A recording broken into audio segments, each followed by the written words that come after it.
Alert weather with Chief Meteorologist Michael Coates.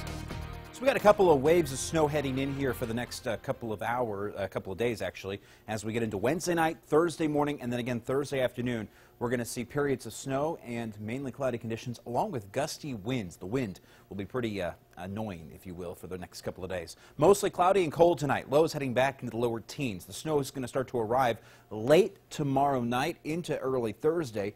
With this arriving moisture, though, our temperatures will warm slightly, so it's not going to be really cold outside, but it's the wind that's going to make it feel much colder. As we get into the satellite loop, I want to show you that the wet weather just starting to get into the Pacific Northwest and along the Northern California coastline. The engine driving the storm well up here off the Canadian coastline near British Columbia and getting into the Gulf of Alaska. What's going to happen here is this moisture is going to slowly rotate in here from Northern California and Northern Nevada. That's what typically gets us here into eastern Idaho, and that's producing a bit of some snow as we get into your Wednesday night. Tonight, partly to mostly cloudy. Most of the cloud cover tonight will be very high-level cloud cover.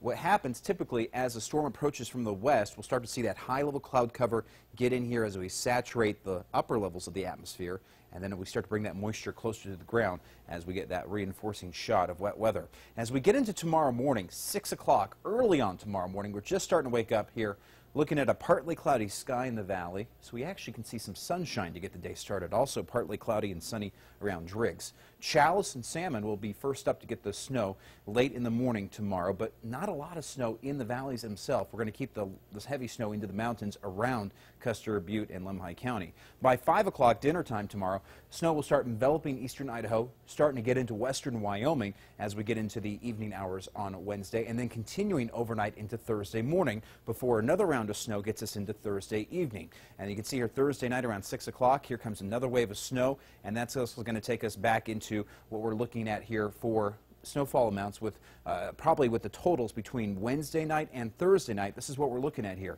Snake River Plain 1 to 3 inches. 2 to 4 inches in the Jackson-Driggs area, and then Salmon and Challis, I'm going to go with less than an inch. That's in town, of course, in the mountains and the mountain passes around Salmon and Challis. You're looking to get much more than that inch. The Sawtooth region, really looking to get some good snow here, up to 5 inches in some spots, and the Tetons and the eastern mountains of Idaho, 4 to 8 inches. This is going to be a good snowmaker for the mountain locations around the Snake River Plain. That's why we have winter weather advisories into the high country. We're going to be looking for those temperatures to remain steady into the upper 20s, lower 30s to carry us into the weekend. Windy conditions in Idaho Falls. We're hitting highs here, upper 20s, lower 30s. We'll see scattered snow showers Wednesday night, again Thursday night, and then also off and on light snow Friday, Saturday, and Sunday. Pretty much just the leftovers to get us into the weekend. No major snowstorms over the Saturday and Sunday period, but the wind definitely increases on Sunday as another front tries to push through. Pocatello, 36 for tomorrow, 33 on Thursday, staying windy and temperatures right around those mid to lower 30s. We're still in that sweet spot for some good snow accumulation here with temperatures into the mid to lower 30s for Pocatello. Rexburg, we're hitting 27 for Thursday, 28 on Friday. Looking to see scattered snow flurries and showers to carry us into next week as well, with some strong winds kicking back up on Sunday. Blackfoot, you'll have highs here around 33 for tomorrow, 30 on Thursday. We'll get into the mid-30s as we get into Sunday and Monday of next week. Again, pretty windy all the way around, no matter where you're at. Everybody's looking to get some wind here with this approaching storm, even in central Idaho. Salmon, scattered snow showers arriving for tomorrow and then again on Thursday.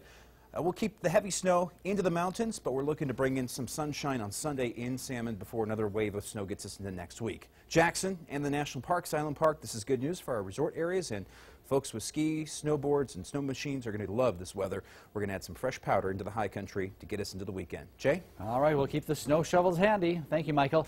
Let's take a look at how the markets closed for the day. A kind of a rebound there on the Dow.